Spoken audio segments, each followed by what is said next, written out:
Salam. Haleluya, puji Tuhan, kita boleh dapat hadir hari ini. Dan tadi kita sudah berbicara kepada Tuhan lewat pujian penyembahan kita, doa kita. Saat ini kita mendengarkan Tuhan yang berbicara kepada kita lewat firman-Nya.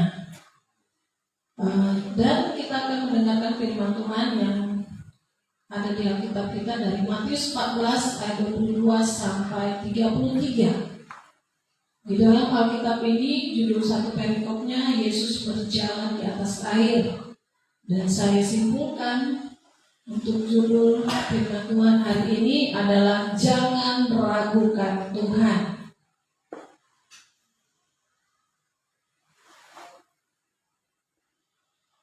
Sama-sama kita membacanya di dalam Alkitab kita dalam Matius 14 ayat 22 sampai 33.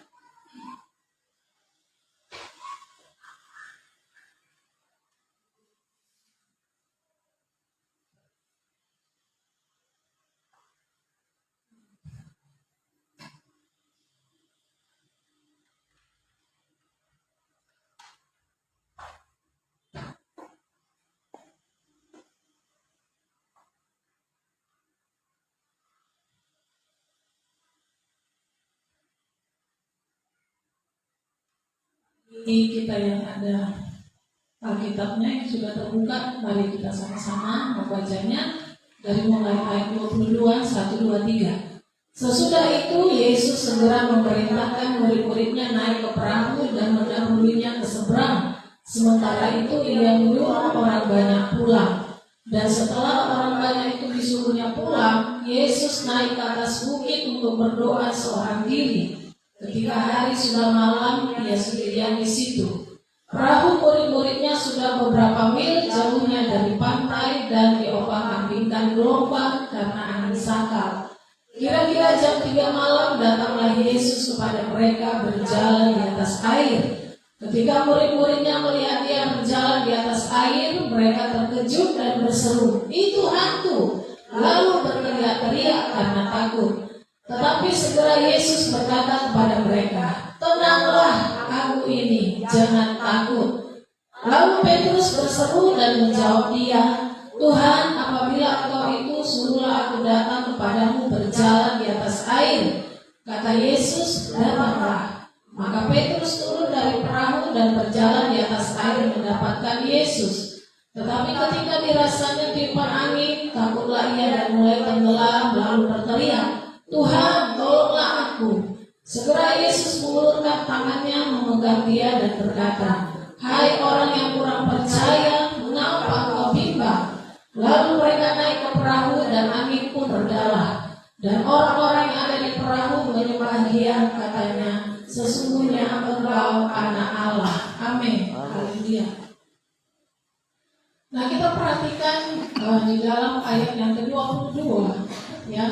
Di situ Yesus memerintahkan murid-muridnya naik ke perahu dan mendahulunya ke seberang. Ya, dalam ayat 22 kita perhatikan Yesus memerintahkan murid-muridnya naik ke perahu dan mendahulunya ke seberang. Artinya para murid, ya, mereka taat, sedang melakukan perintah atau kehendak Tuhan. Dan dikatakan di situ juga Tuhan Yesus juga pasti akan menyusul mereka ke seberang, yaitu ke daerah Genesaret.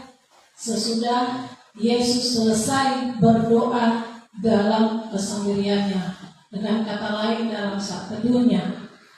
Ayat 24 kita perhatikan, perahu murid-muridnya mengalami gelombang dan angin sakal sehingga terombang-ambing sesudah beberapa mil jauhnya dari pantai.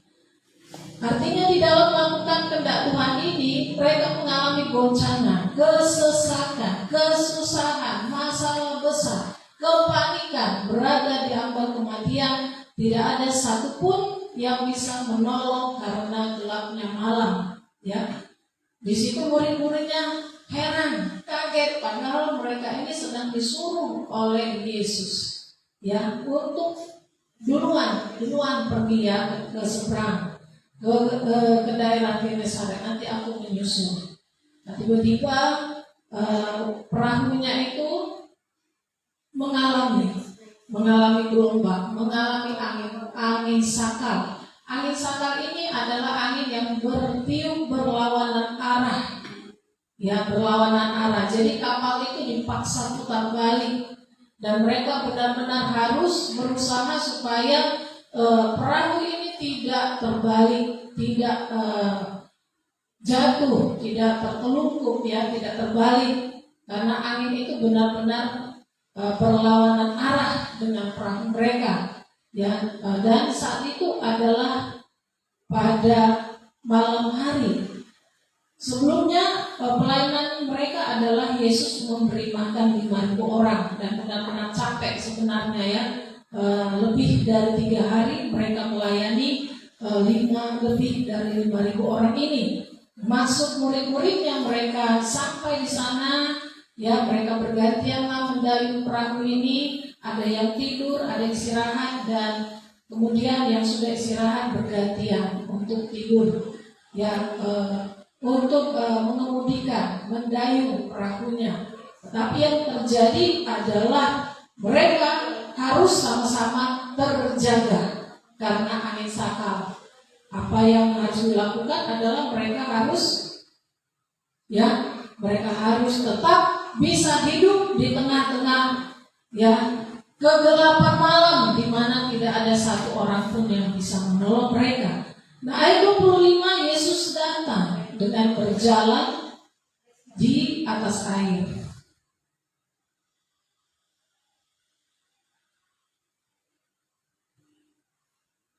Ayat 25 di situ dikatakan Yesus datang dengan berjalan di atas air. Nah, tanpa diduga murid-murid itu tidak mengetahui bahwa Yesus datang dan mau menolong mereka dari ancaman angin sakal. Nah, sayangnya mereka, ya, murid-muridnya ini tidak mengenal Yesus. Ya, mereka mengalami halusinasi. Bayangkan di tengah-tengah kegelapan malam, ya, mereka ini, ya, sedang mengalami, ya, pergumulan yang berat, harus mengusahakan kapal itu supaya tidak terbalik di tengah-tengah usaha yang keras, ya, di tengah-tengah kegelapan malam. Mereka harus melihat seberkas cahaya yang lama-lama cahaya ini semakin mendekat kepada mereka dan berbentuk seorang manusia, ya, dan mereka benar-benar tidak mengenal, ya, sosok dari Yesus, tubuh Yesus itu, gesturnya Yesus, padahal mereka sudah sama-sama lama mengenal Yesus, berjalan bersama Yesus, tetapi di dalam kegelapan sama sekali mereka tidak mengenal Yesus. Dan mereka berhalusinasi dan mengatakan bahwa yang datang itu adalah hantu yang akan menjemput mereka, yaitu roh kematian. Dan ketika mereka melihat bahwa hantu itu sudah semakin dekat, teriak mereka semakin keras. Ya, hantu, katanya.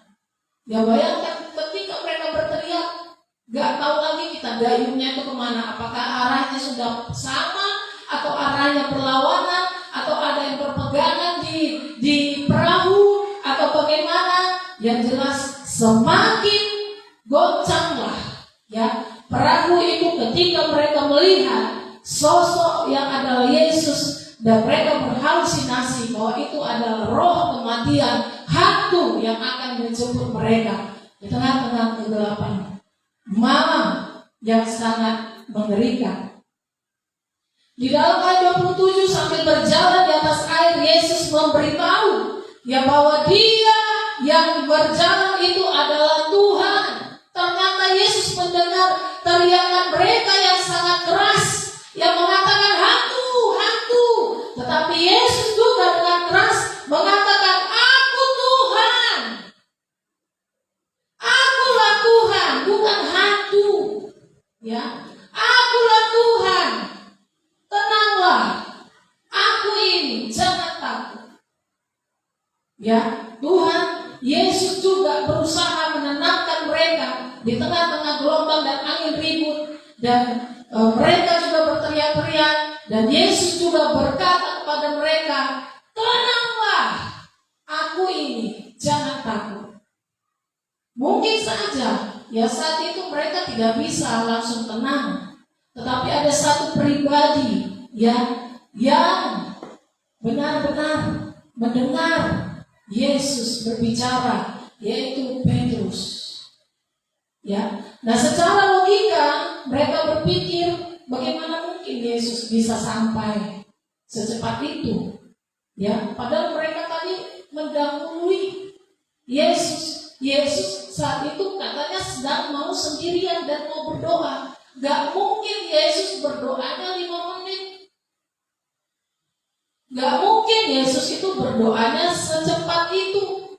Sementara mereka mendayung perahu itu ya sudah lama, dan katanya sudah bermil-mil jauhnya dari pantai. Ya, wajar memang kalau mereka berpikir bahwa itu bukan Yesus, tapi roh maut, roh kematian akan menjemput mereka. Dan mereka berpikir kalau itu adalah Yesus, pasti dia akan naik perahu. Mana perahunya? Pasti perahunya juga akan seperti kami, bergoncang karena angin sakal ini.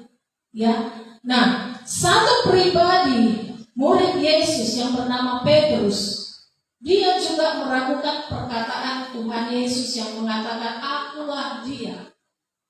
Aku ini Tuhan, bukan hantu. Tetapi dia mau membuktikan perkataan Yesus itu dengan mengatakan, Tuhan, kalau benar engkau itu, suruhlah aku berjalan di atas air juga.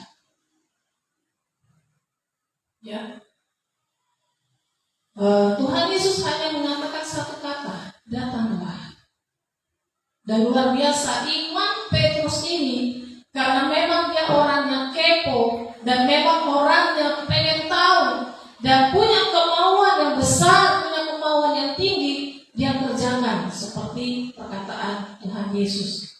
Dia datang, dia turun dari kapal yang sedang terombang-ambing, dan saat itu memang tetap ada angin sakal dan gelombang yang mengombang-ambingkan perahu, dan dia tidak peduli karena dia tahu yang berkata itu adalah Tuhan Yesus. Dia turunkan kakinya dan dengan iman, dengan mata yang memandang kepada Yesus, dia bisa berjalan di atas air.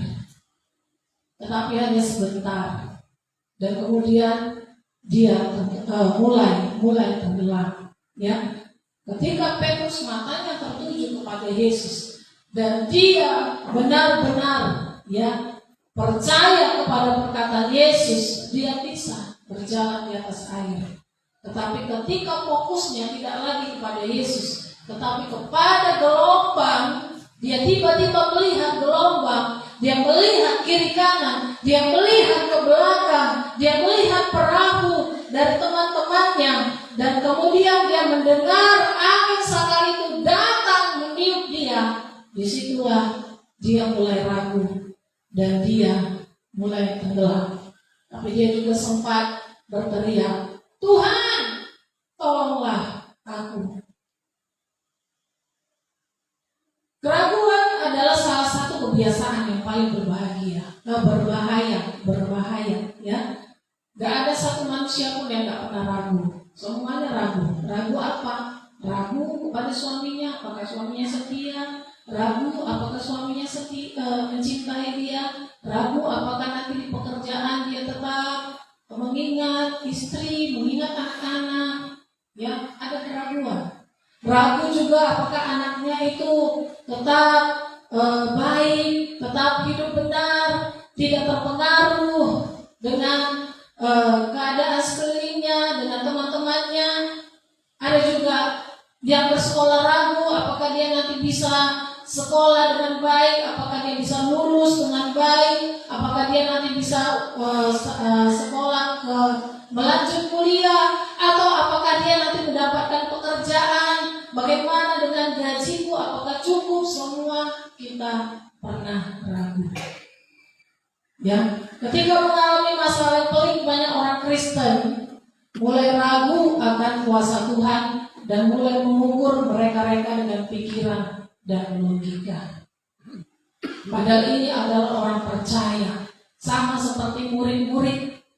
Mereka ikut dengan Yesus dan Yesus sudah membuktikan keilahiannya, bahwa ketika dia berfirman maka mukjizat terjadi. Murid-murid juga tidak mempan untuk fokus full 100% percaya kepada Yesus.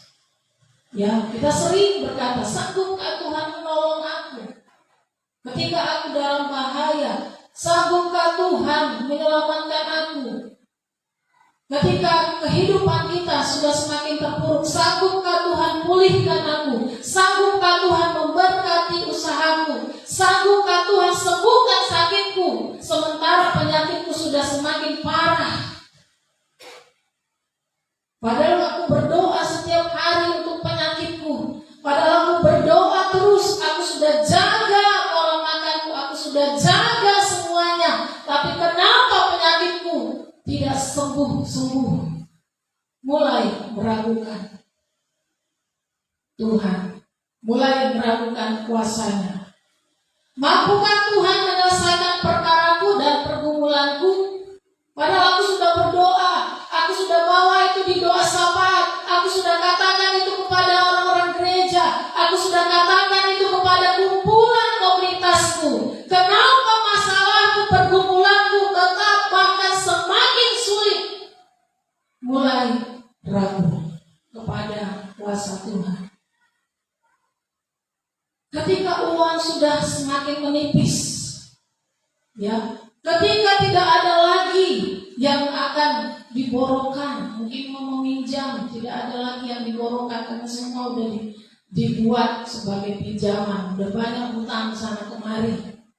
Mau minjam dari mana lagi? Gak cukup penghasilan, dari mana? Gaji kecil, bahkan sudah habis semuanya untuk hutang, borong, pinjaman.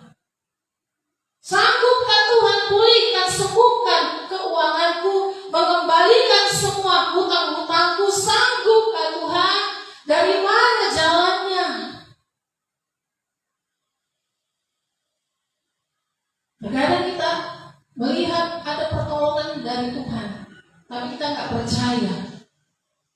Gak mungkin itu, gak mungkin seperti itu jalan keluarnya. Kita katakan seperti itu. Sama seperti murid-murid, padahal Yesus datang segera mau menolong. Tapi mereka gak percaya Yesus datang. Yesus yang datang mau menolong. Mereka yang tahu bahwa yang datang itu adalah hantu yang mau membunuh mereka, yang mau membawa mereka ke alam maut. Kebanyakan kita seperti itu. Padahal kita sudah mengalami mukjizat. Sudah banyak mukjizat kita alami.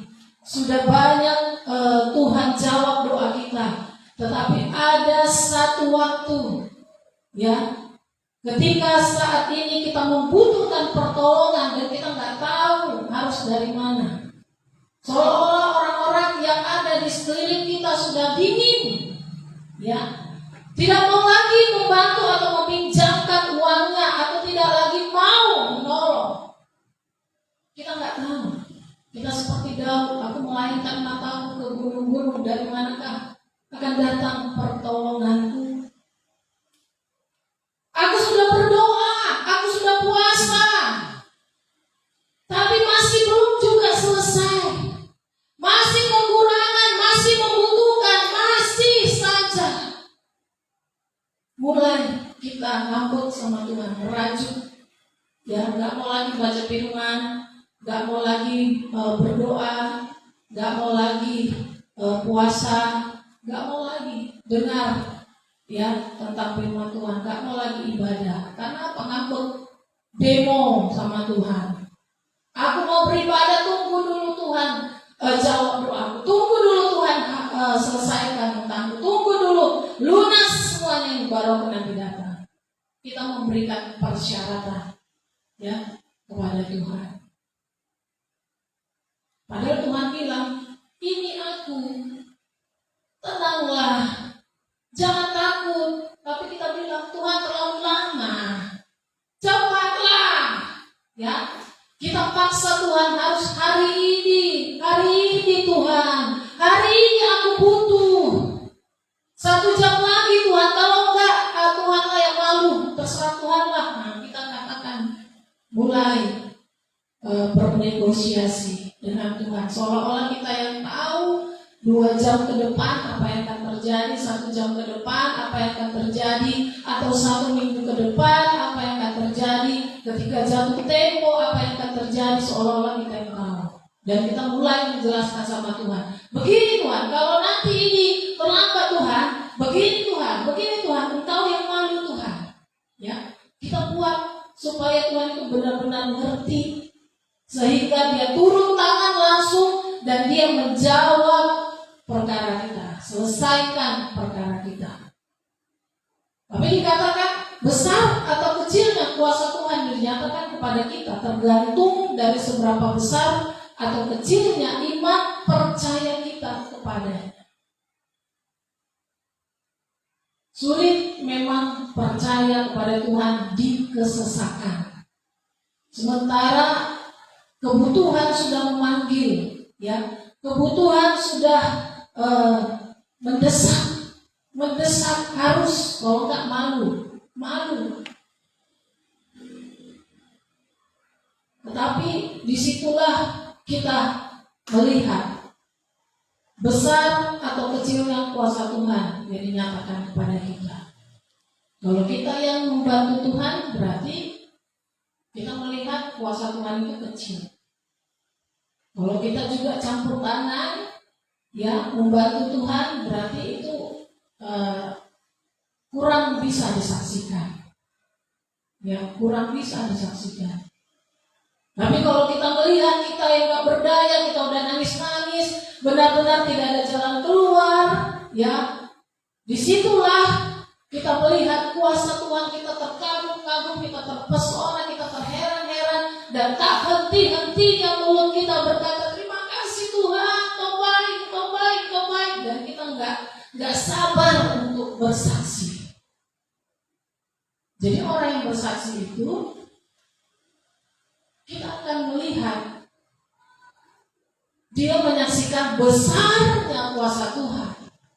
Jadi kalau dia sudah membantu Tuhan, dia tidak akan bersaksi. Kenapa? Karena dia berkata, ini hasil usahaku, ini hasil doa mamaku, ini hasil kerja kerasku, ini hasil doaku.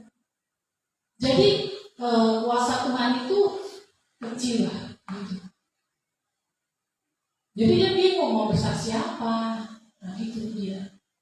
Jadi orang yang bersaksi itu, ya, ketika dia tidak berdaya, Tuhan turun tangan memberkati, dan mulutnya tidak sabar untuk cerita kemana-mana bahwa dia ditolong oleh Tuhan. Itulah menyaksikan besarnya kuasa Tuhan. Tapi coba kalau dia bantu Tuhan, gak akan bersaksi. Kita akan melihat kenyataan. Disitulah kita tahu bahwa dia tidak mengalami besarnya kuasa Tuhan di dalam hidupnya, dan hidupnya biasa-biasa aja.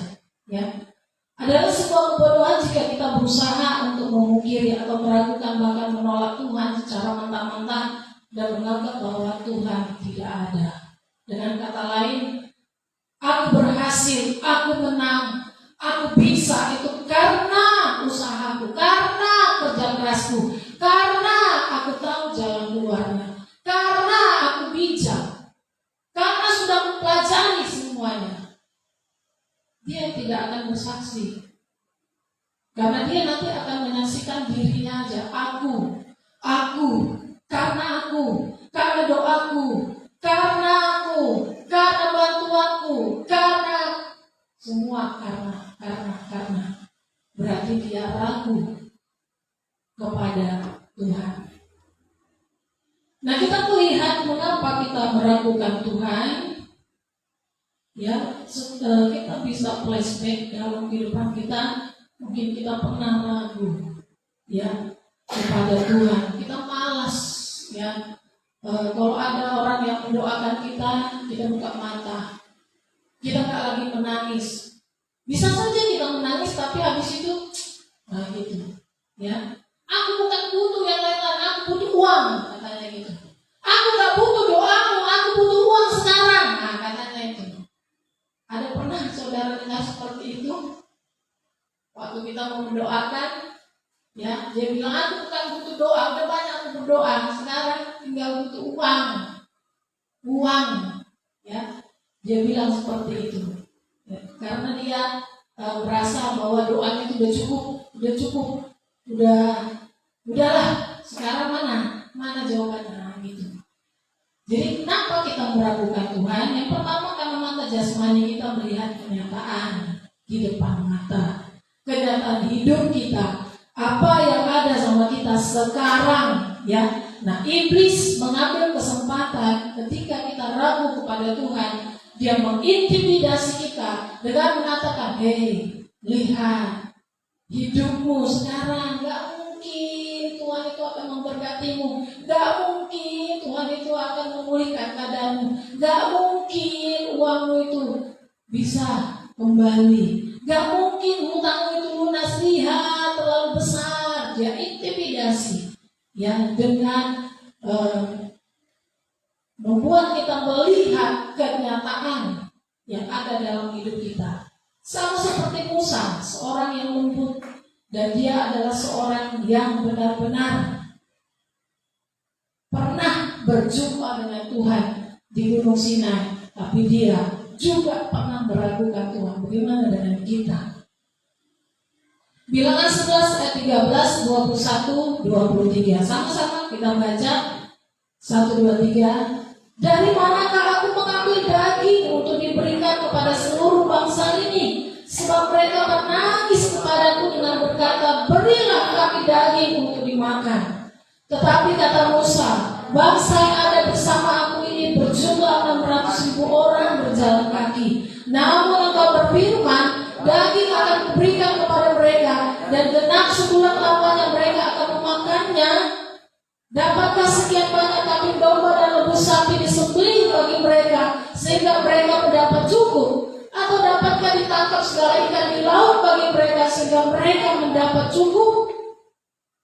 Musa yang sudah berbicara kepada Tuhan, suara Tuhan sudah dia dengar dengan jelas, dan dia sudah berpuasa 80 hari.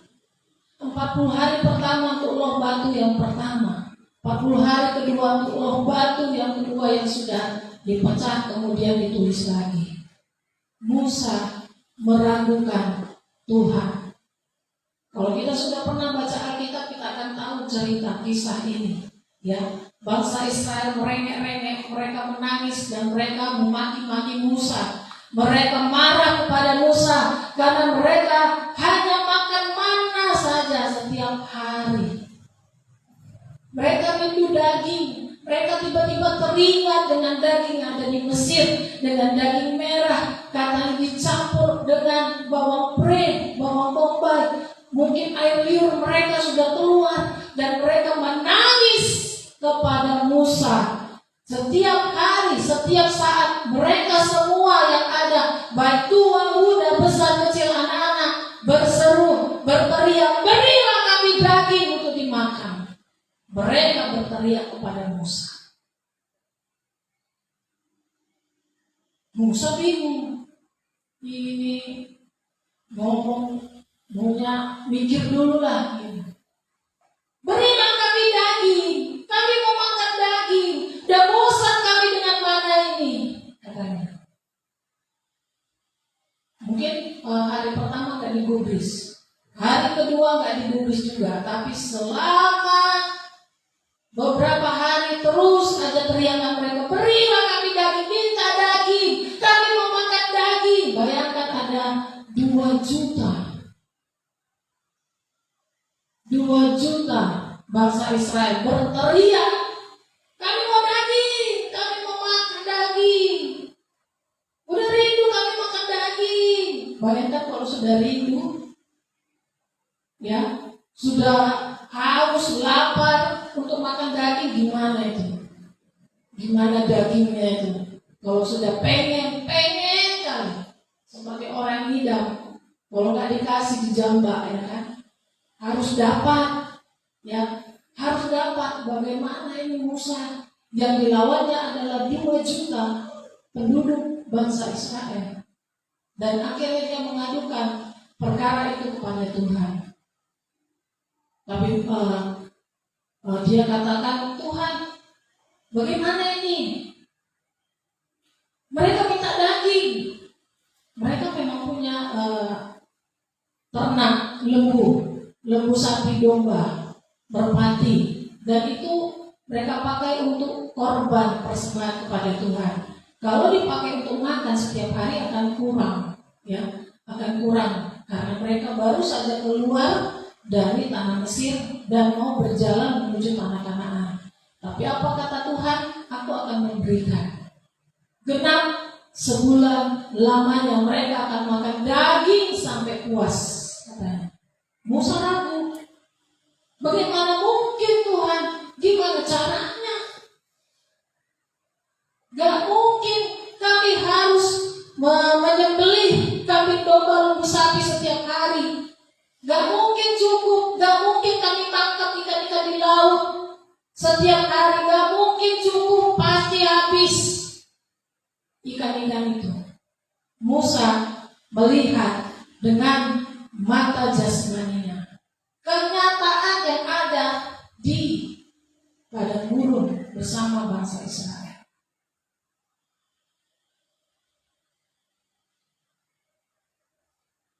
Yang kedua, mengapa kita meragukan Tuhan? Karena ketakutan yang berlebihan terhadap tantangan, ancaman atau teror. Ya, dalam Keluaran 14 ayat 10 sampai 14 sama-sama kita membacanya. 1, 2, 3. Ketika Firaun telah dengar orang Israel menoleh, maka tampaklah orang Mesir bergerak menyusul mereka. Lalu sangat ketakutanlah orang Israel dan mereka berseru-seru kepada Tuhan. Dan mereka berkata kepada Musa, apakah karena tidak ada kuburan di Mesir maka kau membawa kami untuk mati di padang gurun ini? Apakah kau perbuat ini terhadap kami dengan membawa kami keluar dari Mesir?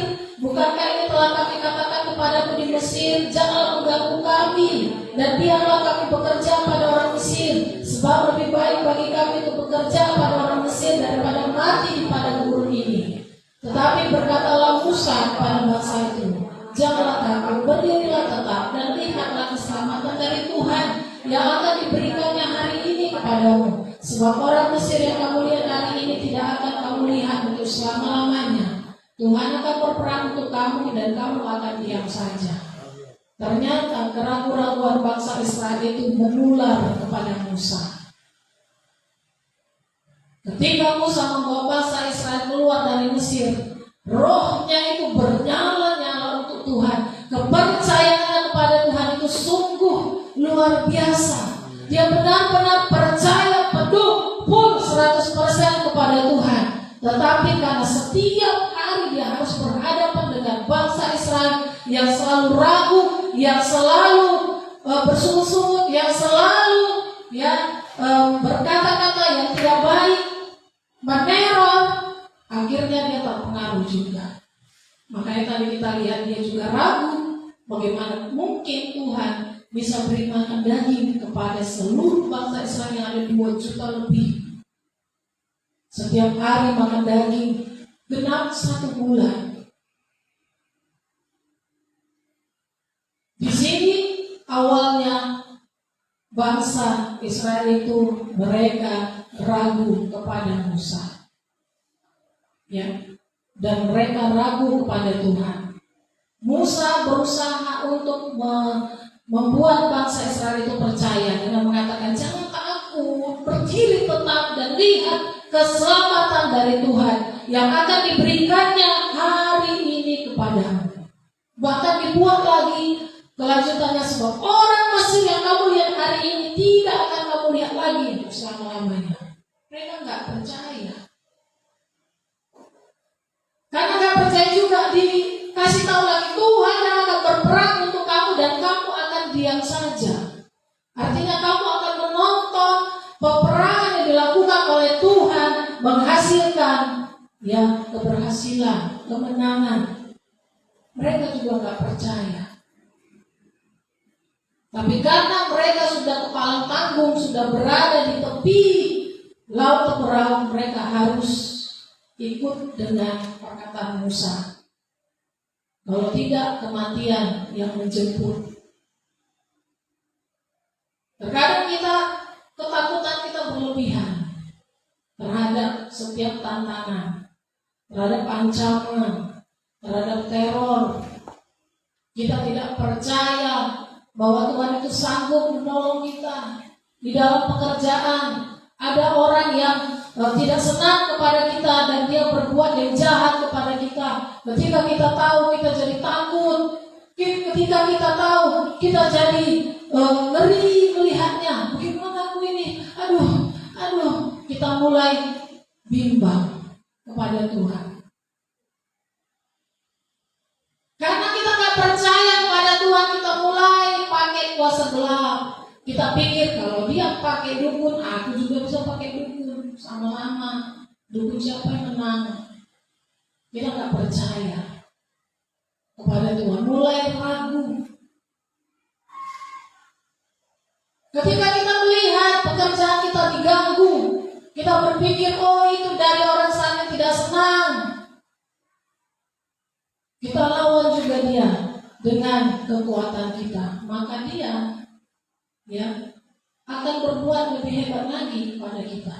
Tapi kalau kita berserah kepada Tuhan, kita berteriak, kita berseru, Tuhan tolong aku, maka Tuhan akan datang, mengangkat tangan kita dan dia akan menyelamatkan kita. Sekalipun sebelumnya kita ragu, kita akan dengar suara Tuhan yang berkata, mengapa kamu tidak percaya? Apa tantangan kita? Apa tantangan? Apa ancaman kita saat ini? Apakah ada dari orang yang tidak senang kepada kita, atau ancaman masa depan terhadap keluarga kita, rumah tangga kita, anak-anak kita? Bagaimana kelanjutan sekolah mereka? Kita merasa terancam masa depan mereka. Kita mulai berpikir, bagaimana ini? Aku harus buat strategi. Aku harus begini, aku harus begini, aku harus begini. Kita mulai berpikir dengan kekuatan kita sendiri, dengan logika kita sendiri, dan kita mengesampingkan Tuhan. Padahal dia yang tahu hari esok kita, dia yang tahu apa yang akan terjadi di masa depan anak-anak kita. Padahal dia sudah katakan, jika kau setia, dengar baik-baik mendengar suara Tuhan, engkau akan menerima segala berkat ini. Itu kata Tuhan. Tapi kita gak peduli. Itu kan firman, pasti terjadi. Tapi aku harus ada strategi, harus ada buat seperti ini, harus ada begini, harus ada begini. Kita mulai berpikir harus ada strategi untuk mendukung yang ini. Jadi kita mulai mengecilkan kuasa Tuhan dengan bekerja sama, dengan mengambil bagian Tuhan. Kita cukup kerjakan bagian kita dan izinkan Tuhan yang kerjakan bagiannya. Kita serahkan semua sama Tuhan. Yang penting kita sudah berkenan di hati Tuhan, di mata Tuhan. Kita tidak berdosa, hidup kita tidak mengalami yang neko-neko. Percaya kepada Tuhan. Yang ketiga, kenapa kita meragukan kuasa Tuhan? Karena kita sering menyalahkan diri kita sendiri. Terhadap apa? Terhadap kegagalan. Terhadap apa? Terhadap trauma masa lalu. Terhadap apa? Terhadap keterbatasan atau kekurangan kita. Ayub, seorang yang saleh, di dalam Ayub 1 dikatakan, dia juga menyalahkan dirinya sendiri dan dia mulai meragukan Tuhan karena pergumulan yang hebat, karena peristiwa yang hebat yang tidak pernah dialami oleh satu pun manusia di zaman sekarang ini. Hanya dia. Akhirnya dia mulai meragukan Tuhan dan dia menyalahkan dirinya sendiri. Pertama-tama dia kuat, dia bisa menghadapi semuanya, bahkan mulutnya berkata, terpujilah Tuhan. Tuhan yang memberi, Tuhan yang mengambil. Dia berani berkata seperti itu. Bahkan istrinya ketika marah, menangis, berteriak melihat anaknya habis, hartanya habis, tinggal satu rumah yang Tuhan izinkan ada untuk tempat tinggal mereka. Ketika istrinya memaki-maki dia dan menuntut supaya dia tinggalkan Allahnya, gak usah kau melayani lagi, gak usah kau berdoa lagi, gak usah kau panggil lagi nama Tuhan itu. Dia bisa katakan, kok bicara kayak perempuan gila?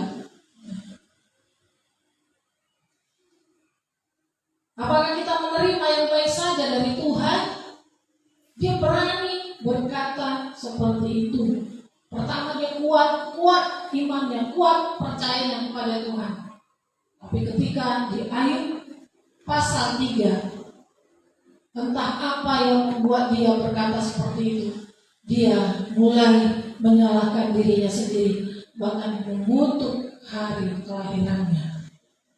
Kita baca dalam Ayub 3 ayat 1 sampai 3 ayat 11 dan 16. 1, 2, 3. Sesudah itu Ayub membuka mulutnya dan mengutuki hari kelahirannya. Maka berbicaralah Ayub, biarlah hilang lenyap hari kelahiranku, dan malam yang mengatakan seorang anak laki-laki telah ada dalam kandungan. Mengapa aku tidak mati waktu aku lahir, atau binasa waktu aku keluar dari kandungan? Atau mengapa aku tidak seperti anak gugur yang disembunyikan, seperti bayi yang tidak melihat terang? Tidak tahu apa penyebabnya.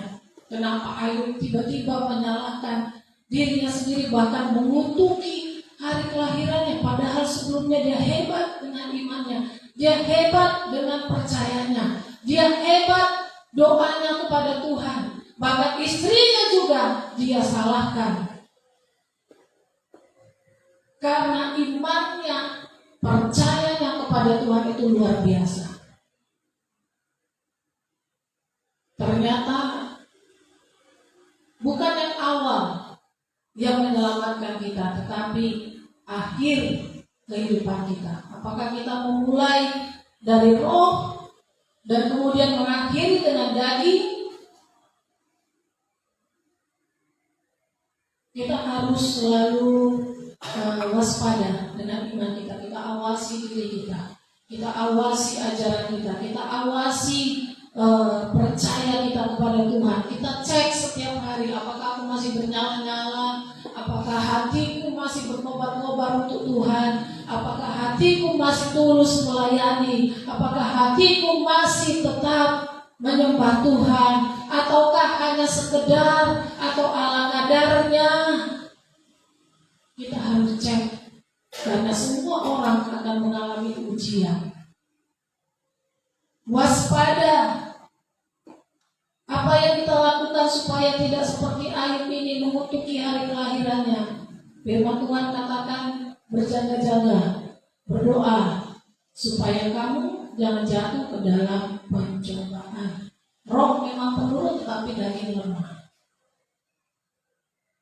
Karena bisa saja awalnya kita menggebu-gebu pelayanan, kita hebat di dalam pelayanan, kita hebat di dalam memberitakan firman Tuhan, bersaksi, bahkan menengking-nengking segala sesuatu kita saksikan, ada mujizat kita saksikan. Tiba saatnya tanpa kita sadari ada satu ujian yang Tuhan izinkan kepada kita.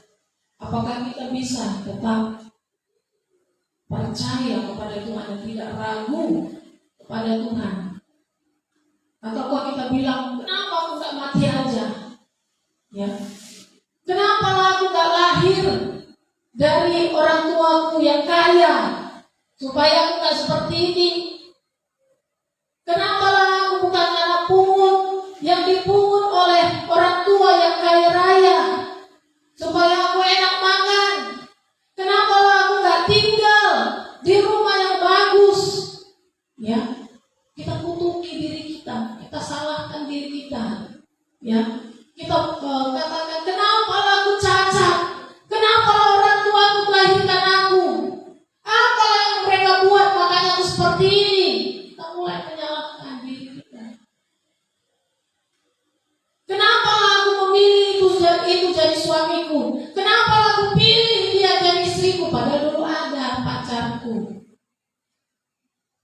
kita mulai menyalahkan diri sendiri. Kita mulai membanding-bandingkan. Kita mulai melihat orang lain. Kita mulai ragu. Kita merasa kita ini gagal karena kita yang salah. Kita ini gagal karena masa lalu kita. Karena kita jahat di masa lalu. Karena ada sesuatu yang kita buat. Makanya kita mengalami kutuk. Makanya kita mengalami sesuatu yang membuat kita tidak diberkati di masa sekarang. Kita salahkan diri kita sendiri. Kenapa lo gak kuterima aja lamaran laki-laki itu, pacarku itu dulu, supaya aku gak kayak gini. Kalau tahu aku, katanya. Disalahkan diri sendiri. Kenapa lo aku harus menerima itu, pekerjaan itu? Kalau enggak kan aku gak seperti ini. Kita katakan. Semua kita salahkan. Semua kita cari-cari apa yang menjadi penyebab kenapa kita gagal, kenapa kita tidak diberkati, kenapa Tuhan itu sepertinya jauh dan Dia tidak dengar apa yang menjadi seruan kita.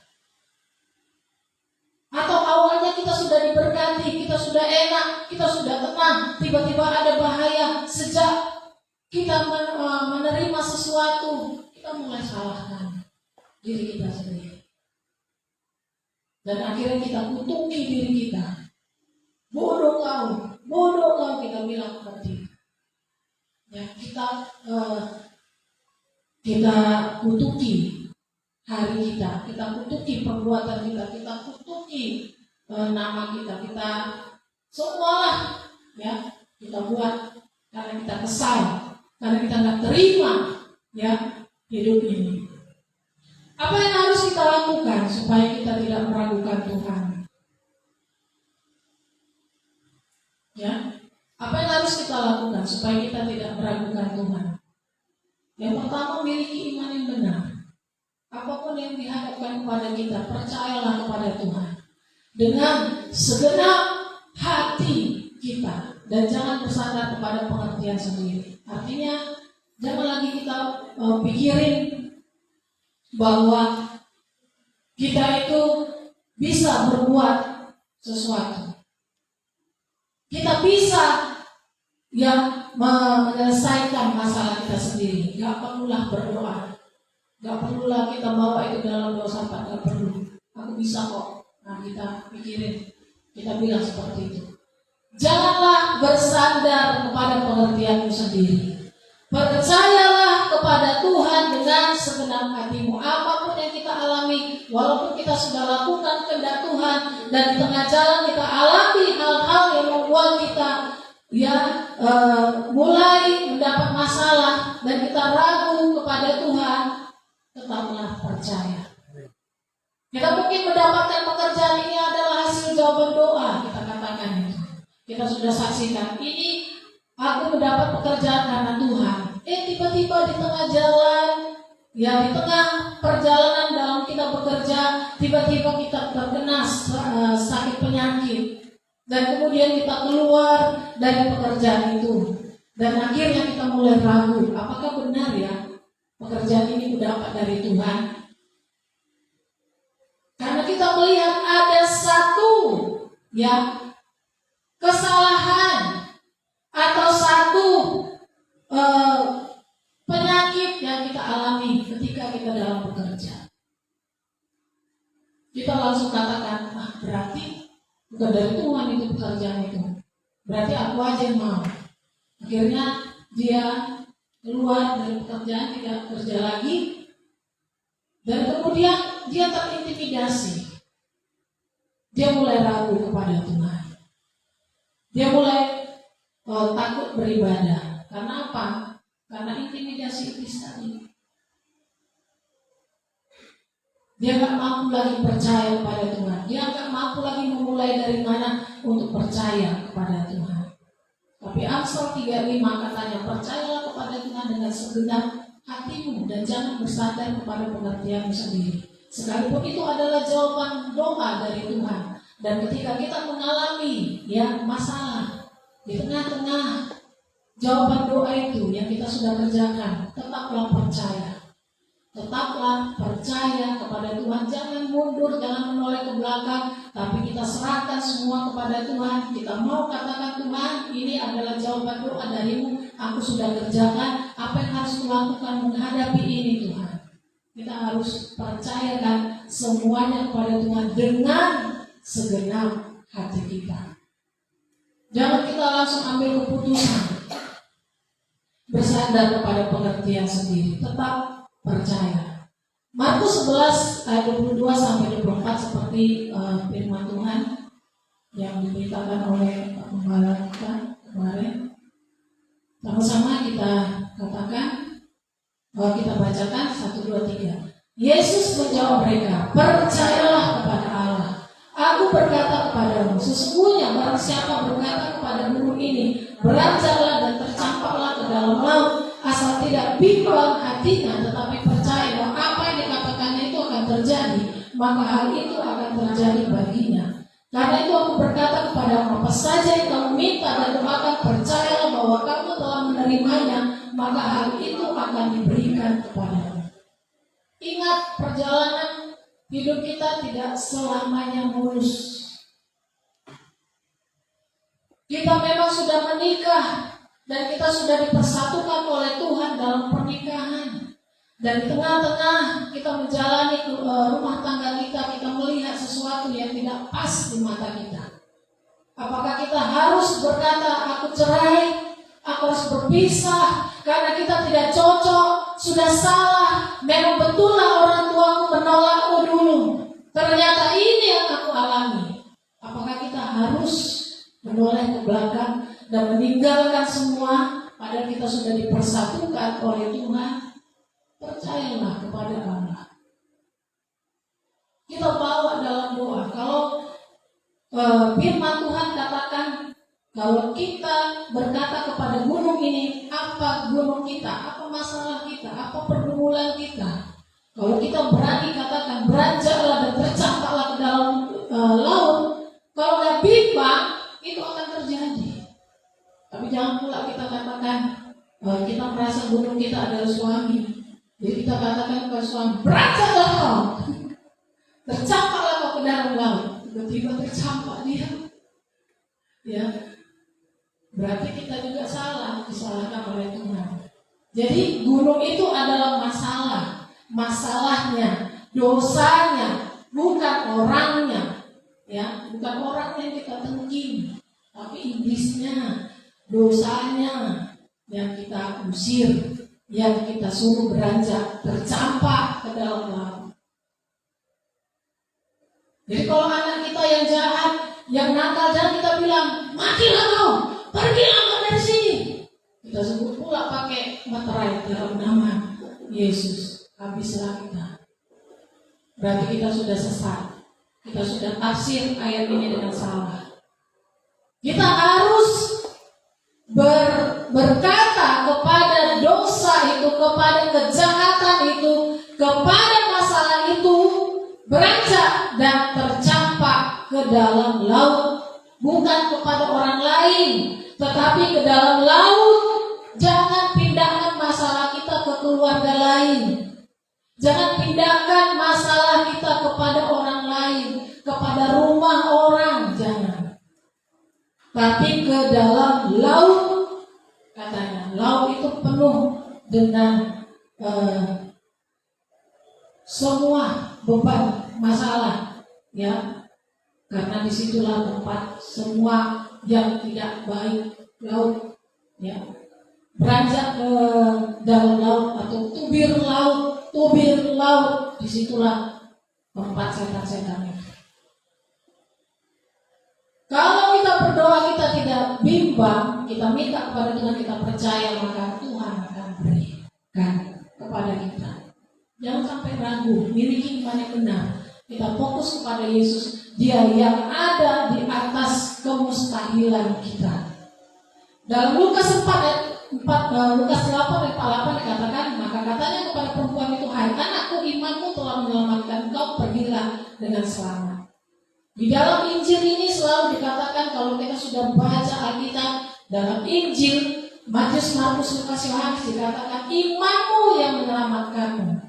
Ya, ada orang buta, dia beriman datang kepada Tuhan, maka Tuhan katakan, pergilah dengan selamat. Imanmu yang menyembuhkanmu, imanmu yang menyelamatkanmu, imanmu yang memulihkanmu, yang menyembuhkanmu, kata Tuhan. Jadi kalau kita tidak beriman, gimana Tuhan mau selamatkan kita? Gimana Tuhan mau sembuhkan kita? Kita nggak ada iman. Miliki iman yang benar. Apa iman yang benar? Percaya kepada Tuhan Yesus dengan segenap hati kita. Segenap artinya tidak ada keraguan sedikit pun, dan tidak ada rencana untuk membantu Tuhan dengan kebijakan kita, kepintaran kita, atau strategi kita. Benar-benar full heart, full mind kepada Tuhan. Ya, percaya kepada Tuhan dengan segenap hati, segenap jiwa, segenap akal budi, segenap kekuatan kita. Miliki iman yang benar. Yang kedua, jangan batasi kuasa Tuhan. Dalam Markus 9 ayat 22 sampai 23 dikatakan, dan seringkali roh itu menyeretnya ke dalam api ataupun ke dalam air untuk membinasakannya. Sebab itu jika kau dapat berbuat sesuatu, tolonglah kami dan kasihanilah kami. Jawab Yesus, katamu jika kau dapat, tidak ada yang mustahil bagi orang yang percaya. Seorang bapak berkata kepada Yesus, dia bawa anaknya yang sedang kerasukan roh bisu, roh jahat yang menyebabkan dia bisu. Dia bawa kepada murid-murid, ternyata murid-murid gak ngerti caranya supaya anak ini bisa sembuh. Dan akhirnya ketika Yesus datang, dia bawa anaknya kepada Yesus, dan dia pun berpikir pasti tak dapat juga sembuh. Murid-muridnya gak bisa, apalagi Yesus. Mungkin pikirnya seperti itu.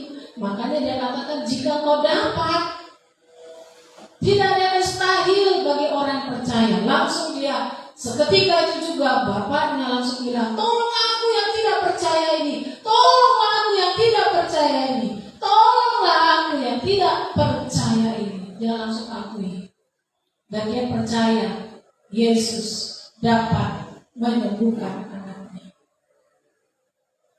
Dalam Bilangan 11 ayat 21 dan 23, seperti yang dialami Musa tadi.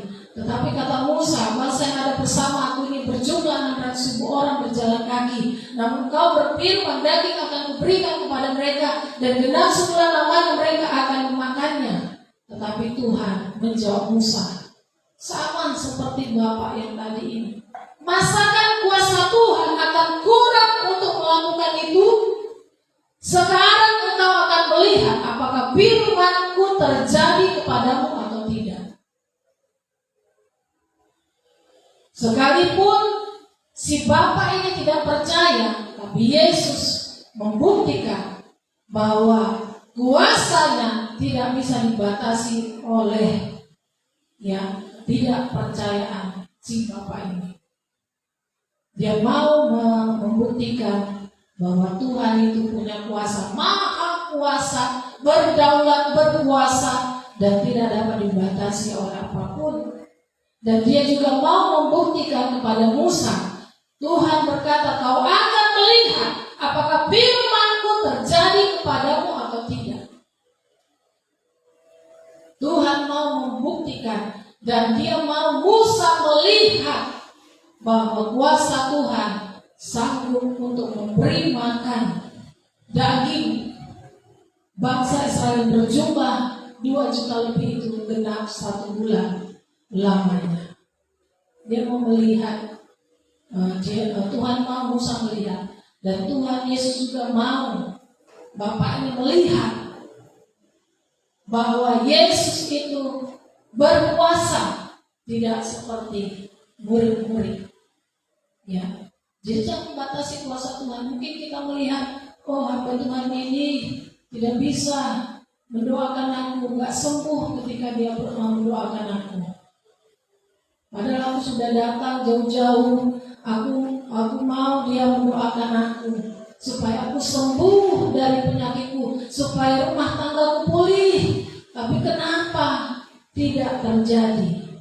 Dan karena dia tidak bisa, kita berpikir Tuhan juga pasti nggak mau sembuhkan aku, pasti nggak mau pulihkan rumah tangga. Kita mungkin berpikir seperti itu. Jangan batasi kuasa Tuhan. Manusia terbatas, tapi ada Tuhan yang tidak terbatas. Yang ketiga, lepaskan pengampunan dan berkat. Kita harus katakan kepada diri kita, hidup kita, dalam Mazmur 139 dan 14 dan 16. Aku bersyukur kepadamu oleh karena kejadianmu dahsyat dan ajaib. Ajaib apa yang kau buat dan jiwaku benar-benar menyadarinya. Matamu melihat selagi aku bakal anak, dan dalam kitabmu semuanya tertulis hari-hari yang akan dibentuk sebelum ada satupun daripadanya. Kita mau bersyukur untuk kehidupan kita. Sekalipun mungkin saat ini kita mengalami hal-hal yang tidak enak, ya, kita tidak bisa seperti dulu lagi yang ada di dalam pemeliharaan orang tua kita. Kita menikmati hal-hal yang enak bersama dengan orang tua kita. Kita memutuskan untuk menikah, tapi kita tidak mampu untuk hidup berkecukupan. Kita jangan salahkan diri kita, ya. Kita jangan salahkan suami kita. Kita jangan salahkan anak-anak yang kita lahirkan. Tapi kita mau bersyukur kepada Tuhan oleh karena hidup kita yang warna-warni, yang merupakan rencana, proses dari Tuhan yang membuat kita semakin dewasa. Kita mau katakan kepada Tuhan, kejadianmu dahsyat dan ajaib Tuhan. Terima kasih Tuhan, aku boleh mengalami ini. Aku boleh mengalami ini. Ada suka duka, ada sesuatu pergumulan yang aku alami, membuat aku semakin mengenal Tuhan, semakin dewasa, semakin bijak, semakin diajari gimana caranya untuk berbicara, berpikir, bertindak, bahkan juga untuk menghemat, untuk melakukan segala sesuatu yang benar-benar sesuai dengan kehendak Tuhan. Kita lepaskan pengampunan, ya, seperti Ayub dalam Ayub 42 ayat 1 dan 2, 6 dan 10. Sama-sama kita baca 1, 2, 3. Maka jawab Ayub kepada Tuhan, aku tahu bahwa Engkau sanggup melakukan segala sesuatu dan tidak ada rencana yang gagal. Oleh sebab itu aku mencabut perkataanku dan dengan menyesal aku duduk dalam debu dan abu. Lalu Tuhan memulihkan keadaan Ayub setelah ia meminta doa untuk sahabat-sahabatnya, dan Tuhan memberikan kepada Ayub 2 kali lipat dari segala kepunyaannya dahulu. Nah, bagi kita yang sudah terlanjur mengutuki hari kelahiran kita atau mengutuki hidup kita, berkatalah seperti Ayub, aku tahu Tuhan bahwa Engkau sanggup melakukan segala sesuatu dan tidak ada rencanamu yang gagal. Aku cabut perkataanku. Apa perkataannya? Harus kita katakan. Aku cabut perkataanku. Aku dulu pernah mengutuki hari kelahiranku. Aku pernah mengutuk anak ini karena anak ini sudah susah sekali melahirkan, tapi dia memberontak, tidak mendengar-dengaran kepadaku. Aku mencabut perkataanku yang mengatakan bahwa aku tidak diberkati, sial atau tidak beruntung. Aku cabut perkataanku yang mengatakan aku mau bercerai, aku mau berpisah, karena dia tidak setia, karena dia tidak sesuai, karena dia tidak sanggup memenuhi kebutuhanku. Kita cabut perkataan kita. Kita batalkan, kita gagalkan, sekalipun itu mungkin sudah tidak kita ingat lagi. Tapi hari ini firman Tuhan mengingatkan kita, seperti Ayub ini, kita harus katakan, Tuhan, aku tahu Kau sanggup melakukan segala sesuatu dan tidak ada rencanamu yang gagal. Aku akui Tuhan, aku pernah mengatakan hal-hal yang jahat kepada diriku. Aku pernah menghina diriku sendiri. Aku pernah menyalahkan diriku. Aku pernah menyalahkan orang tuaku. Aku pernah menyesali kelahiranku. Aku pernah mengatakan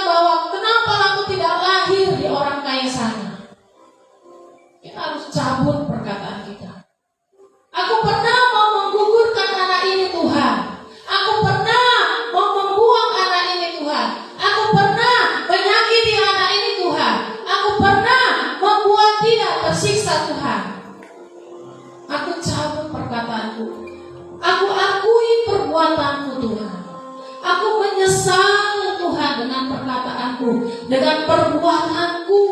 Kita harus katakan seperti itu.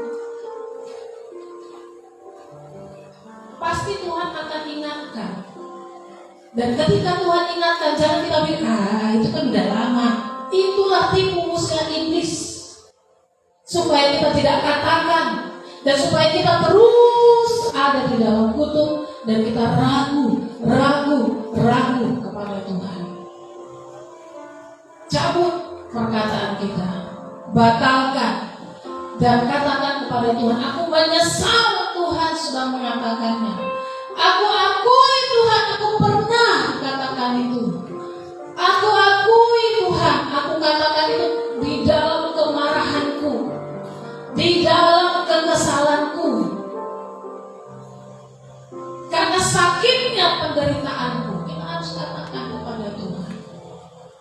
Nah, kapan Tuhan memulihkan keadaan Ayub? Ketika dia meminta doa untuk sahabat-sahabatnya. Siapa sahabat-sahabatnya ini? Yang sudah menunjuk dia, menghakimi dia, yang sudah menuduh dia, memfitnah dia hal-hal yang tidak benar. Ketika Ayub mendoakan sahabat-sahabatnya, melepaskan berkat kepada sahabat-sahabatnya, tidak dendam dan tidak yang mendoakan yang buruk, Tuhan pulihkan keadaan Ayub. Bahkan memberkati Ayub 2 kali lipat dari segala kepunyaannya dahulu. Kita ampuni diri kita. Kita ampuni kesalahan kita. Jangan kita hanya tahu Tuhan ampuni aku, tapi kita sendiri selalu berkata, ini karena aku bodoh, ini karena aku tidak mau ngerti, ini karena aku jahat, ini karena masalah, ini karena ini karena ini. Tapi tadi kita udah minta ampun sama Tuhan, berarti ada yang belum beres. Ampuni kesalahan kita. Kita harus katakan, aku mengampunimu kepada diri kita. Kita harus katakan nama kita, aku mengampunimu. Aku tidak mau lagi menyalahkanmu. Kita harus katakan kepada diri kita. Atau kita berkaca di depan cermin, seolah-olah kita berhadapan dengan kita sendiri. Ketika kita melepaskan pengampunan kepada diri kita, dan kita berdoa untuk diri kita, berdoa untuk orang-orang yang sudah kita sakiti, berdoa juga untuk orang-orang yang pernah menyakiti hati kita, berdoa untuk kesalahan kita, mencabut perkataan kita batalkan, kita gagalkan, kita katakan aku menyesal Tuhan. Disitulah Tuhan akan memulihkan keadaan kita. Ingat, kalau kita tidak mau ragu kepada Tuhan, segera ambil tindakan responin firman Tuhan, supaya Tuhan segera memulihkan keadaan kita. Karena jalan hidup kita masih panjang, supaya kita tidak memulai dengan roh, tapi mengakhiri dengan daging.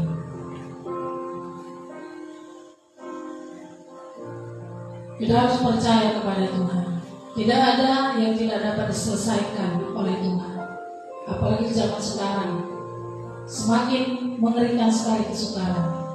Tapi ketika kita sudah lepaskan semua, kita sudah lakukan apa yang membuat kita ragu, dan kita sudah bebaskan diri kita dari semuanya itu, maka kita akan mampu melewati hari-hari kita di tengah-tengah kesukaran dunia ini. Tuhan Yesus yang menjadi jaminan hidup kita. Percayalah kepada Tuhan, dan jangan kita ragu. Iman kita yang menyelamatkan kita.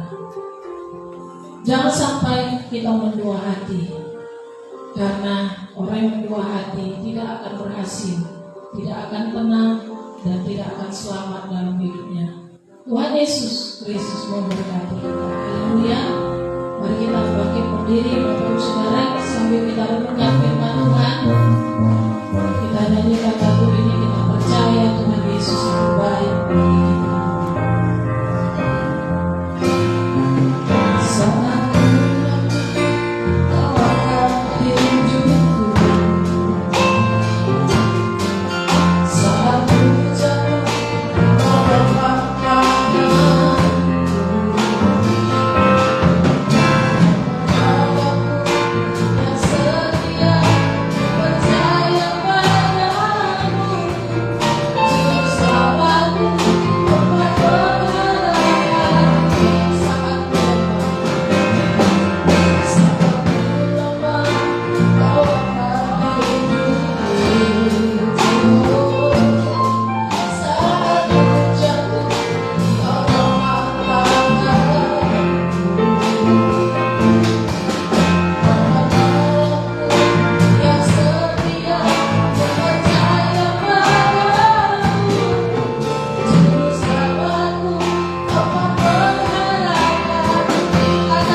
segenap jiwa kami, dengan segenap akal budi kami, dengan segenap kekuatan kami. Apapun yang terjadi, biarlah kami tetap percaya kepada Tuhan Yesus.